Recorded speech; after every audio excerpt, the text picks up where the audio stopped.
Shalom, shalom, shalom. Apa kabar semuanya? Mari kita persiapkan diri kita dalam Pray From Home dan sebelumnya kita berdoa bersama-sama. Bapa, dalam nama Yesus kami membuka hati, kami menyiapkan diri untuk dapat mendengarkan firman-Mu dan kami mau belajar menjadi pelaku firman-Mu. Terima kasih Tuhan, bersabda buat kami di dalam nama Yesus. Kami bersyukur dan berdoa. Amin. Haleluya. Nah, sebuah pertanyaan dari saya buat kekasih Tuhan. Sudah selamatkah Anda? Apakah Anda benar-benar yakin dengan keselamatan yang Anda miliki? Dan apa arti keselamatan buat saudara? Dan bagaimana saudara memelihara keselamatan itu? Malam ini kita akan belajar, sudah selamatkah saya? Kita baca dari Kisah 4 ayat 12. Kisah 4 ayat 12 dikatakan demikian, dan keselamatan tidak ada di dalam siapapun juga selain di dalam Dia. Sebab di bawah kolong langit ini tidak ada nama lain yang diberikan kepada manusia yang olehnya kita dapat diselamatkan. Firman Tuhan dengan jelas mengatakan dan keselamatan tidak ada di dalam siapapun juga selain di dalam Dia, di dalam Yesus. Sebab di bawah kolong langit ini tidak ada nama lain, tidak ada nama lain, benar-benar tidak ada nama lain, sesuai dengan Kisah 4 ayat 12, yang diberikan kepada manusia yang olehnya kita dapat diselamatkan. Nah, hal keselamatan adalah sangat penting. Jadi malam ini saya share tentang keselamatan, salvation, buat kita semua, supaya kita benar-benar melihat diri kita, introspeksi dengan diri kita, menyadari keberadaan kita, apakah kita ini benar-benar sudah selamat atau belum. Jadi, kenapa saya memperhatikan hal ini? Karena banyak orang nggak sadar tentang pentingnya keselamatan. Yang penting hidup mengalir saja. Yang penting saya bisa senang, saya bisa kerja, saya dapat uang, saya bisa senang-senang, hari esok. Memang hari esok, hari ini. Tetapi kita perlu punya jaminan yang jelas tentang keselamatan. Karena kita hidup di bumi ini hanya sementara. Kita hidup di bumi ini hanya sebentar. Dan rasanya kita harus menyadari bahwa kalau kita tahu di bumi ini hanya sebentar, maka kita tidak akan main-main dengan kehidupan kita. Yang pertama kita akan belajari, apakah arti keselamatan? Keselamatan berbicara mengenai jaminan hidup kekal. Saudara yang dikasih Tuhan, sebenarnya kita manusia berasal dari surga, turun ke bumi, ada di bumi ini, karena diutus Tuhan untuk melakukan satu hal, yaitu memberitakan kabar baik tentang keselamatan. Jadi kalau hari ini kita sudah diselamatkan, mari kita beritakan keselamatan kepada orang lain. Bagaimana caranya? Kita ceritakan keberadaan diri kita. Misalnya kita mengalami mujizat, misalnya kita mengalami kesembuhan. Hari-hari ini banyak orang memberikan kesaksian, kesembuhan, mujizat, dan kita harus sertakan siapa yang menyembuhkan kita, siapa yang memulihkan kita. Mungkin kita dari ekonomi yang terpuruk, lalu kita mengalami perubahan, mengalami kebangkitan, dari bangkrut menjadi bangkit. Dan itu semua dari Tuhan Yesus. Nah, itu yang perlu kita sampaikan. Keselamatan diperoleh dengan menerima Yesus Kristus sebagai Tuhan, Allah, Raja, dan Juru Selamat. Dan ini sangat penting. Tidak ada nama lain selain Yesus Kristus yang sanggup menyelamatkan.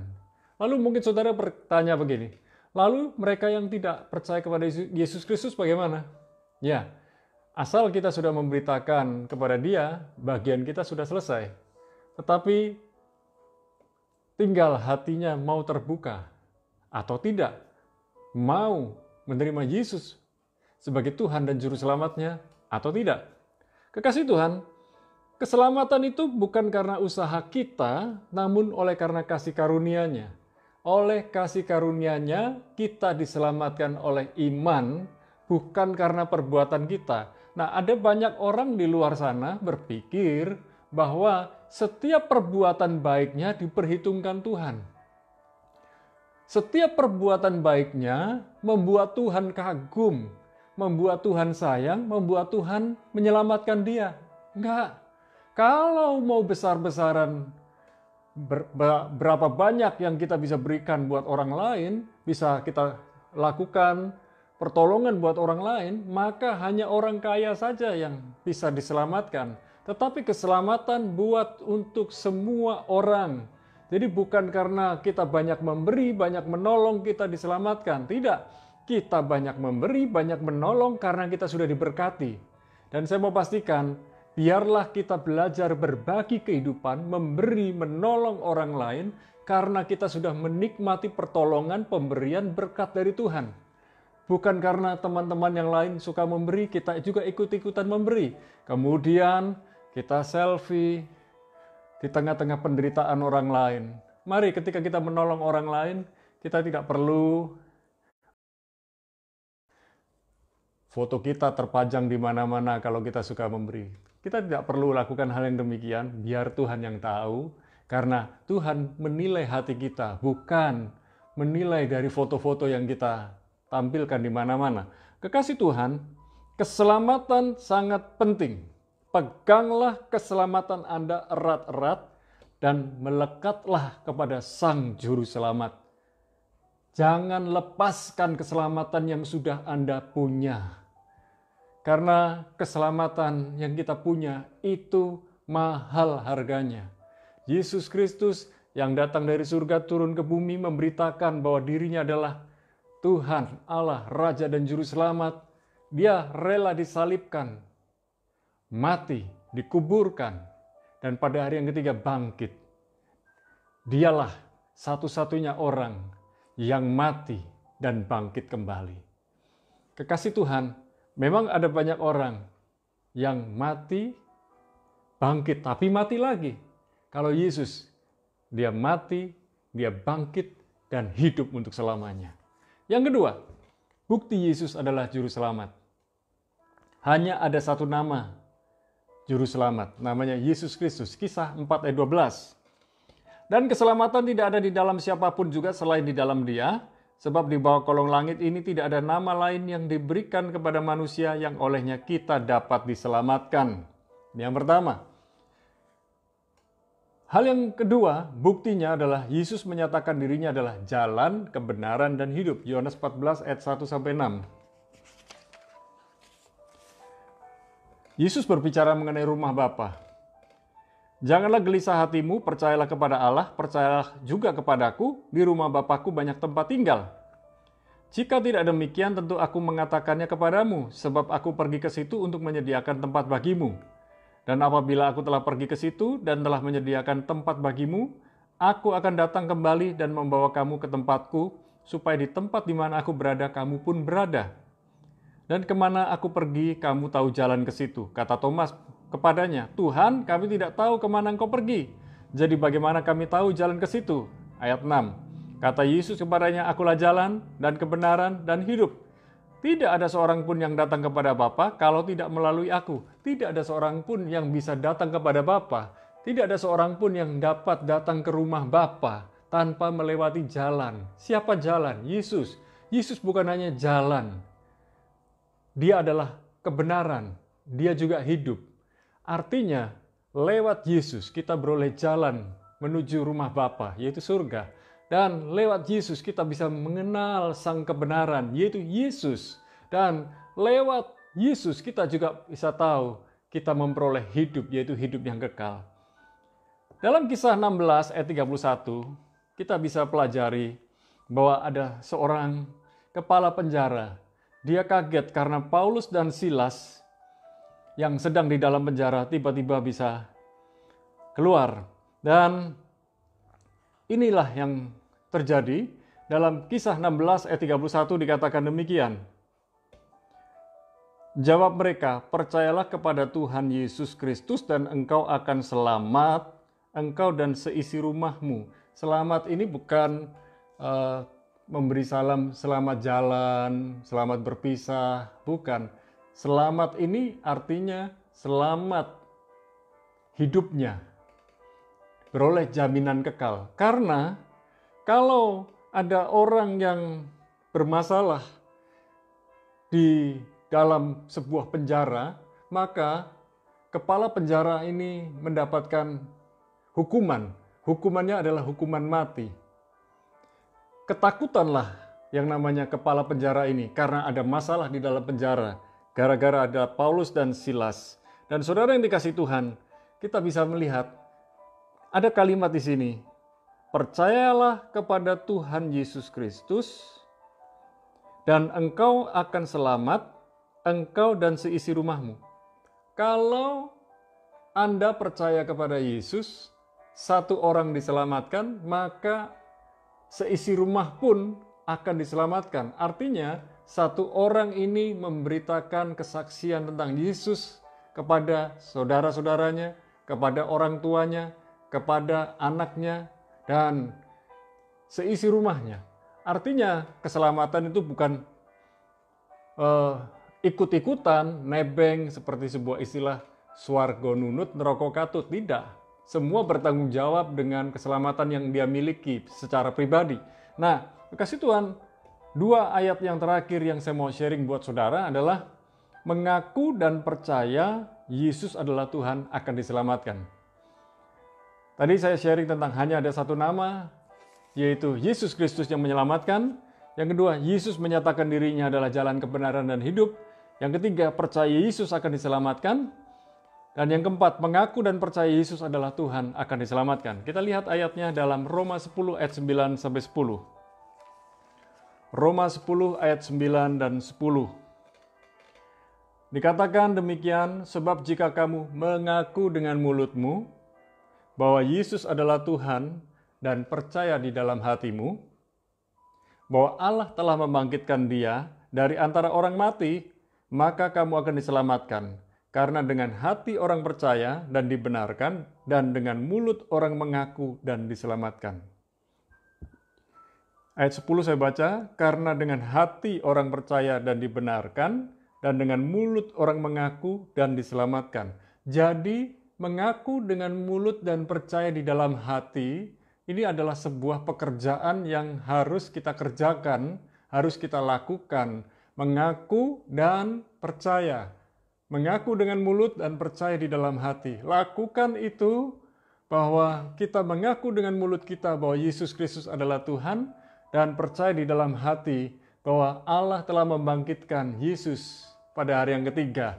Kita tahu Yesus sudah mati di kayu salib, Yesus sudah dikuburkan, dan Yesus sudah bangkit.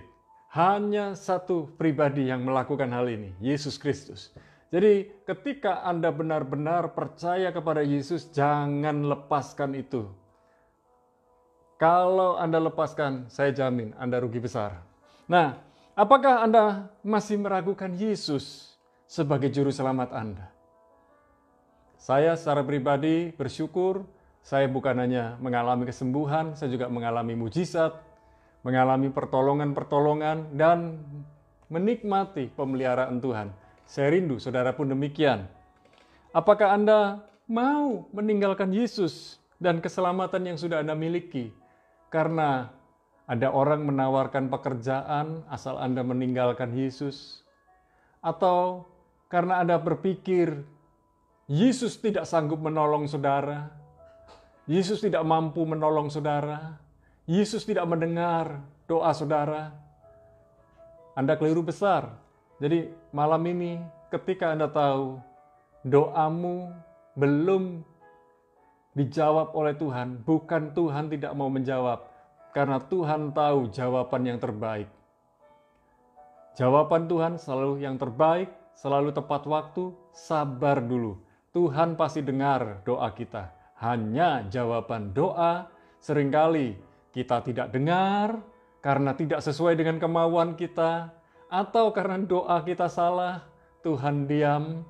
Tuhan mau kita berubah, Tuhan mau kita mengubah doa kita.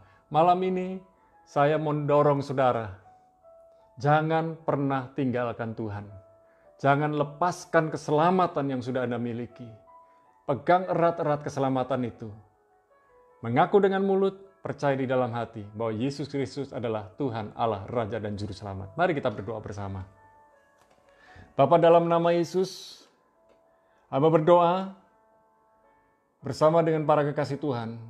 Bila mana ketika mereka menyaksikan tayangan ini, dan ada yang tiba-tiba menyaksikan tayangan ini, dan mereka sedang mendengar nama Yesus, hamba berdoa, biarlah Roh Kudus menjamah hati mereka, dan mereka beroleh kasih karunia dari Tuhan, menerima keselamatan dari Tuhan, menerima hidup kekal yang sudah disediakan oleh Tuhan. Kami berdoa, dan kami juga berdoa buat kekasih Tuhan yang sudah mengaku dengan mulut dan percaya di dalam hati bahwa Yesus Kristus adalah Tuhan, Allah, Raja dan Juru Selamat. Kami berdoa ya Tuhan, biarlah mereka semua tetap mempertahankan keselamatan yang sudah mereka miliki.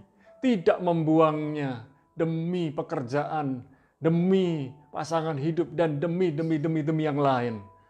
Kami mau Tuhan, jaminan hidup kekal sudah kami pegang. Sehingga kami menjalani hari demi hari penuh dengan syukur, penuh dengan sukacita, bahwa hidup yang kami jalani itu hanya bonus. Karena kami sudah punya jaminan ketika kami pulang kelak ke rumah Bapa. Ada keselamatan. Oleh sebab itu hari ini kalau kami masih bisa berbuat baik, bisa menolong orang lain, karena kami sudah menikmati pertolongan Tuhan, menikmati kebaikan Tuhan, dan kami mau belajar membalas kebaikan Tuhan dengan menolong orang lain, membantu orang lain. Terima kasih ya Tuhan, kami bersyukur buat berkat-Mu sepanjang hari ini. Terima kasih Bapa. Malam ini kami berdoa, dan kami juga bersyukur luar biasa, karena senior pastor kami, Bapak Pendeta Timotius Arifin, sudah dinyatakan sembuh dari COVID-19 dan bisa pulang ke rumah sehingga bisa berkumpul dengan Ibu Vivi, dan kami bersyukur ya Tuhan, rancangan Tuhan luar biasa. Kami percaya orang yang penuh dengan syukur, orang yang penuh dengan sukacita, sel-sel imunitas di dalam tubuhnya kuat, di dalam tubuhnya bangkit sehingga mengalahkan sakit penyakit. Terima kasih ya Tuhan, biarlah lewat kesaksian kehidupan dari Bapak Pendeta Timotius Arifin banyak orang dikuatkan. Dan kami bersyukur juga buat Pendeta Rudi Susanto yang sedang terbaring di Surabaya. Kami berdoa dalam waktu beberapa hari ini, hamba-Mu ini juga dapat pulang ke rumah sehingga dapat melayani jemaat yang Ia gembalakan di Rogo Jambi. Kami berdoa hari Rabu mendatang, biarlah tes swab yang akan dilakukan oleh Pendeta Rudi hasilnya negatif. Kami berdoa ya Tuhan, biarlah Pendeta Rudi hari-hari ini menjaga kesehatannya, menjaga hatinya, menjaga hidupnya. Terima kasih Tuhan. Kami juga berdoa buat Ama Maria yang ada di Singapura yang mengalami pneumonia, biarlah Ama Maria mengalami kesembuhan dan pemulihan dari kesehatannya. Terima kasih Tuhan, kami berdoa buat kekasih Tuhan yang lain yang sedang mengalami pergumulan dari sakit penyakit. Kami berdoa buat Dedi Paulus di Solo, Tuhan menjamah kesehatannya, kulitnya, tubuhnya, sehingga hamba-Mu ini dapat bangkit dari tempat tidur dan berjalan kembali. Kami juga berdoa buat Pak Selamat yang ada di Cacak, Tuhan menyembuhkan stroke-nya, sehingga Pak Selamat bisa berjalan dengan lebih baik dan lebih baik lagi. Kami berdoa buat Ibu Yeni, Tuhan menjamah sakit di perutnya, dan Ibu Eni pun Tuhan juga jamah yang ada di sakit di perutnya. Kami berdoa ya Tuhan buat ipar dari Meme dan Budi yang ada di Tulungagung, Tuhan menjamah kesehatannya, menjamah sakit diabetesnya.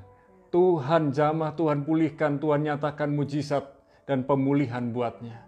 Kami berdoa buat rekan-rekan kami yang lain yang hari-hari ini sedang sakit di kepala, di paru-paru, di jantung, di ginjal, dan sakit-sakit yang lain. Kami berdoa Tuhan, oleh bilur-bilur Yesus Tuhan menyembuhkan mereka. Dan kami juga berdoa buat rekan-rekan kami yang sedang mengalami goncangan kejiwaan, sakit di dalam pikirannya. Dan kami juga berdoa ya Tuhan, mereka yang sedang mengalami skizofrenia, tekanan batin, stres, depresi, kami minta Tuhan lawatan-Mu, biar hati yang teduh, biar hati yang tenang ada pada mereka.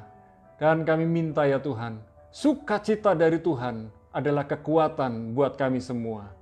Terima kasih penghiburan-Mu cukup buat kami. Malam ini kami berdoa buat saudara-saudari kami yang bekerja sebagai pengusaha maupun yang sebagai karyawan di toko, di gudang, di apotek, di pertambangan, di pertanian, perkebunan, di dunia pariwisata, bahkan di dunia pemerintahan, bahkan tenaga medis yang ada di garda terdepan, yang melayani orang-orang yang sakit di rumah sakit. Kami berdoa, semua Tuhan tolong mereka, sehingga mereka ketika bekerja menjaga protokol kesehatan, dan ketika mereka sedang melayani satu dan yang lain, Tuhan menyatakan kesembuhan, Tuhan menyatakan mujizat, Tuhan menyatakan pertolongan, Tuhan turunkan berkat buat mereka semua. Kami juga tak lupa berdoa buat rekan-rekan kami, hamba-hamba Tuhan yang melayani setiap hari, melayani jemaat, melayani firman, mempersiapkan, mengajar, dan lain sebagainya. Kami minta, biarlah para hamba Tuhan ini diberi keberanian dengan hikmat yang datang dari Tuhan. Kami bersyukur Tuhan, dan kami bersyukur. Kami berdoa buat para siswa-siswi dan mahasiswa-mahasiswi yang setiap hari studi dari rumah, biarlah mereka mendapatkan pengajaran dari guru dan dosen mereka dengan benar dan baik, dan dapat menangkap pelajaran-pelajaran yang mereka terima dengan benar dan baik pula. Terima kasih Bapa, berkat-Mu turun buat bangsa negeri Indonesia. Tuhan memulihkan negeri Indonesia dari badai COVID-19 ini, dan kami minta keamanan, ketertiban turun atas negeri Indonesia. Biarlah isu-isu, hoax, dan segala rancangan huru-hara, rancangan demo-demo yang akan mengarah ke huru-hara. Kami berdoa ya Tuhan, biarlah para aparat militer dan baik TNI maupun Polri dapat berjaga-jaga, melindungi dengan hati yang sabar, penuh dengan hikmat. Tuhan menyatakan ketertiban, damai sejahtera, keamanan buat negeri Indonesia. Terima kasih ya Tuhan. Kami bersyukur, kami berdoa, dan biarlah malam ini sebelum kami istirahat, turunkan berkat-Mu buat kami semua di dalam nama Bapa, Putra, dan Roh Kudus di dalam nama Yesus. Kami bersyukur dan berdoa, yang sudah menerima berkat Tuhan katakan bersama, amin. Tetap jaga keselamatan yang saudara sudah miliki. Tuhan Yesus memberkati.